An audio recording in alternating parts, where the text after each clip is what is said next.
அனைவருக்கும் வணக்கம். ஓம் சாய்ராம். ஜெய் ஜெய் சாய்ராம். குருவே சரணம். குரு கடாட்சம்.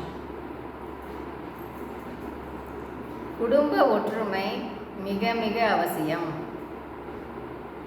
இல்லைங்களா? இப்போ ஆணா இருந்தாலும் சரி, பெண்ணா இருந்தாலும் சரி, விட்டு கொடுத்து வாழும்போது மட்டுமே குடும்பம் ஒற்றுமையாக வாழ முடியும். ஒரு குடும்பம்னு எடுத்துட்டா ஆண் மட்டும்தான் விட்டு கொடுத்து போய்கிட்டே இருக்கணுமா? இப்போ கணவன் மனைவி 2 பேருக்குள்ள சண்டை எதனால் ஸ்டார்ட் ஆகுதுன்னா, நானே தான் எல்லா விஷயத்துலையும் விட்டு கொடுத்து போய்கிட்டே இருக்கணுமா அப்படின்னு கேட்பாங்க இல்லைங்களா? ஆணாக இருந்தாலும் சரி, பெண்ணாக இருந்தாலும் சரி. அப்போது கணவன் மனைவி 2 பேருமே விட்டு கொடுத்து வாழும்போது மட்டுமே ஒற்றுமையாக வாழ முடியும். மனதில் ஒருவர் புரிந்து கொண்டு மனதளவில் நாம் விட்டு கொடுத்து வாழும்போது மட்டுமே ஒற்றுமையாக வாழ முடியும் இல்லைங்களா? இப்போ அந்த காலத்துல எல்லாம் பெண்கள் படிப்பு கிடையாது, உத்தியோகம் கிடையாது. ஆகையினால எதுவுமே பேச மாட்டாங்க. ஆண்கள் ஏதாவது சொன்னால், கணவன் ஏதாவது சொன்னால் அப்படியே காலத்தை கொண்டு போயிட்டாங்க. அவங்களுக்கு மட்டும் மனசளவில் கஷ்டம் இல்லாமல் இருந்ததுக்குமா சொல்லுங்க பார்க்கலாம்? சொல்லவும் முடியாமல், முழுங்கவும் முடியாமல், வேறு வழி இல்லாமல் அமைதியாக ஏன் வாழ்ந்தாங்க? பிள்ளைகளுக்காக வாழ்ந்தாங்க இல்லைங்களா? நம்ம பிள்ளையோட வாழ்க்கை என்ன ஆகும், அதற்காக பிள்ளைக்காக எதுவாக இருந்தாலும் விட்டு கொடுத்து போய் வாழ்ந்தாங்க. ஆனால் அவங்க மட்டும் மனசளவில் ரொம்ப சந்தோஷமாக வாழ்ந்துருப்பாங்களான்னு கேட்டால் கிடையாது. கல்யாணம் ஆயிடுச்சு, குழந்தை பெற்றுக்கிட்டோம், இனிமேல் குழந்தைங்களுக்காக தான் நம்ம வாழ்க்கை அப்படின்னு சொல்லிட்டு எதுவாக இருந்தாலும் அட்ஜஸ்ட் பண்ணி வாழ்ந்துக்கிட்டாங்க இல்லைங்களா? ஆனால் இப்போ என்னாச்சு? பெண் பிள்ளைகள் படிச்சுட்டாங்க, உத்தியோகத்துக்கு போயிட்டுருக்காங்க, சம்பாதிச்சுட்ருக்காங்க. அதனால கொஞ்சம் பொறுத்து பார்க்குறாங்க. முடியலன்னு வைங்களேன், டைவர்ஸ். ஏன் இந்த சூழ்நிலை? கவனிங்க. இப்போது எல்லாமே கர்மா தான், கர்மாக்காக தான் நாம் பிறப்பெடுத்து வந்துட்டோம், வாழ்ந்துட்டுருக்கோம் அப்படின்னு சொல்கிறாங்க. அப்படி சொல்லும்போது அந்த கர்மாவின் படி தானே வாழ்க்கை அமையுது. அப்போது 2 பேருமே விட்டு கொடுத்து போய் வாழும்போது சந்தோஷமாக வாழலாமே. ஏன் அந்த விதி அதுக்கு விடாது, எல்லா பிரச்சனைகளும் கொடுக்கும். பிரச்சனைகள் இல்லைன்னா சுவாரஸ்யமே கிடையாது இல்லைங்களா? அப்போது நம்ம என்ன பண்ணணும்? என்னதான் நிலைமையாக இருந்தாலும் சரி, பிரச்சனை வந்தாலும் சரி, நம்ம விட்டு கொடுத்து போய் அமைதியாக வாழணும் அப்படின்னு முடிவு எடுத்துக்கணும். அப்படி முடிவு எடுக்கும்போது நம்ம மனசளவில் புரிஞ்சுக்கிட்டோன்னு வைங்களேன், கோவப்பட மாட்டோம். இப்போ நம்மளை பார்த்து தானே நம்ம பிள்ளைங்க கற்றுக்குவாங்க, சொல்லுங்க பார்க்கலாம். என்னதான் ஒத்து வரலப்பா, நான் டைவர்ஸ் வாங்கிக்கிறேன்ப்பா அப்படின்னு சொல்லிட்டு போய் தனியாக வாழ்ந்தாலுமே கூட எத்தனை பிரச்சனைகளை அவங்க ஃபேஸ் பண்ணணும் இல்லைங்களா? அது கஷ்டம் தானே. நான் தனியாக வாழ்ந்துக்குவேன் அப்படின்னு சொல்லிடலாம். ஆனால் அப்படி வாழும்போது எத்தனை பிரச்சனைகளை மேலே மேலே மேலே மேலே ஃபேஸ் பண்ண வேண்டியதாக இருக்கும் இல்லைங்களா? அப்போ என்ன பண்ணலாம்? ஆணாக இருந்தாலும் சரி, பெண்ணாக இருந்தாலும் சரி, ஒருத்தரே தான் விட்டு கொடுத்து போய் வாழ்நாள் முழுக்க வாழணும் அப்படின்னு சொல்லும்போது அது பிரச்சனையாக ஆகிடும் இல்லைங்களா?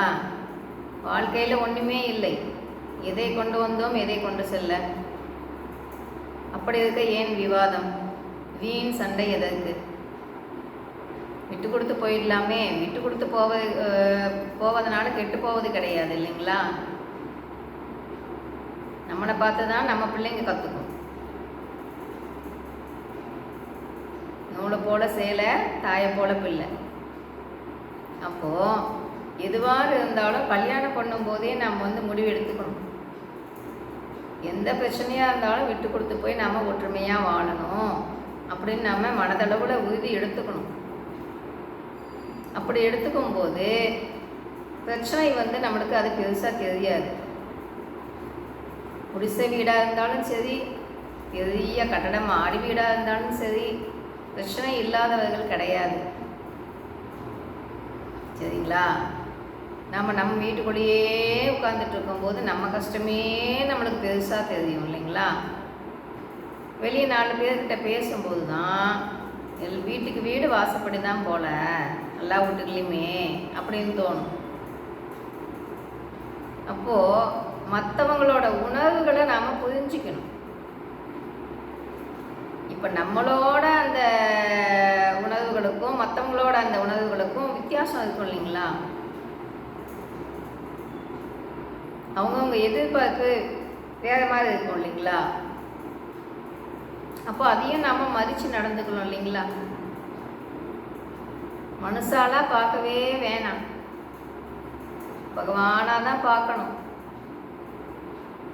இப்போது ஆன்மாவாக பார்க்கும்போது என்ன ஆகும்னா, அந்த எந்த பேதமும் பார்க்க சொல்லாது. படித்தவங்களா படிக்காதவங்களா, ஏழையா பணக்காரனா, டேலண்டா இல்லையா, அதெல்லாம் பார்க்க தெரியாது. ஆன்மாவாக மட்டும்தான் பார்க்க சொல்லும். சரிங்களா? அப்போது வாழ்க்கை என்பது அவரவர்கள் கர்ம வினைப்படி அமைவதால் அதை ஏற்றுக்கொண்டு முடிக்கும் அந்த மனதை புரிந்து கொண்டு விட்டு கொடுத்து வாழ்ந்தால் மட்டுமே ஒற்றுமையாக வாழ முடியும்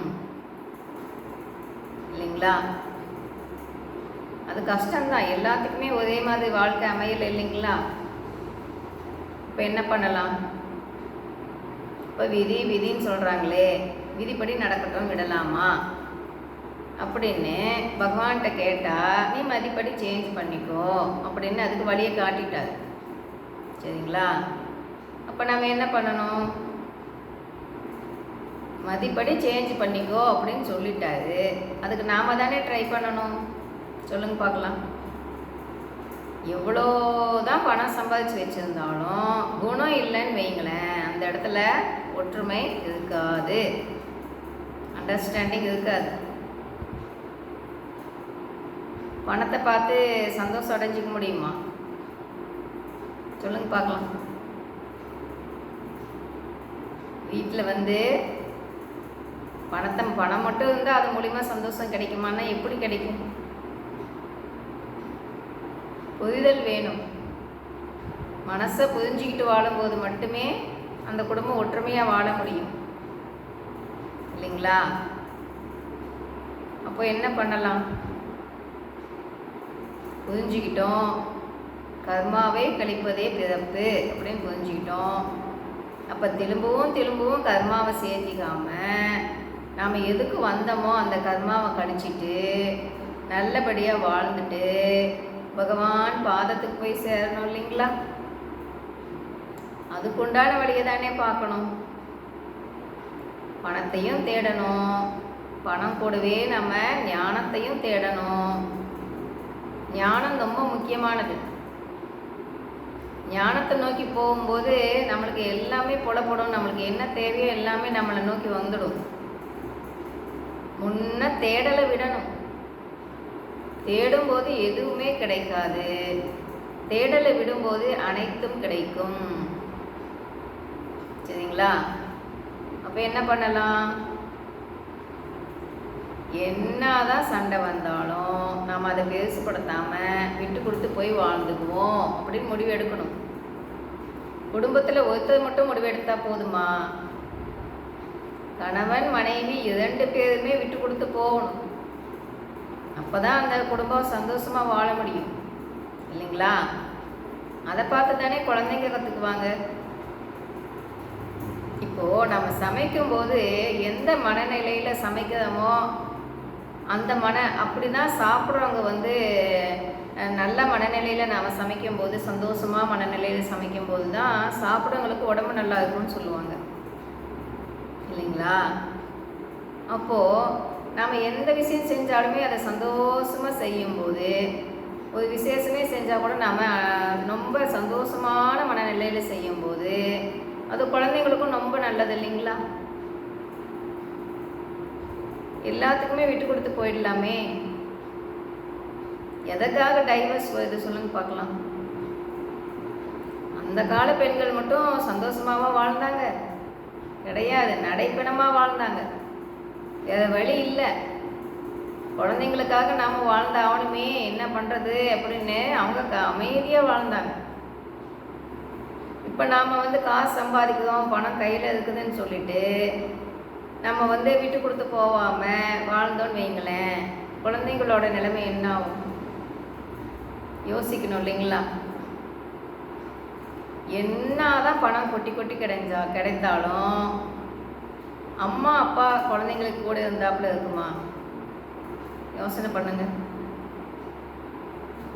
தயவு பண்ணி கல்யாணம் பண்ணிக்கிட்டா கணவனாக இருந்தாலும் சரி, மனைவியாக இருந்தாலும் சரி, 2 பேருமே விட்டு கொடுத்து போய் வாழும்போது மட்டுமே சுகமாக வாழ முடியும்.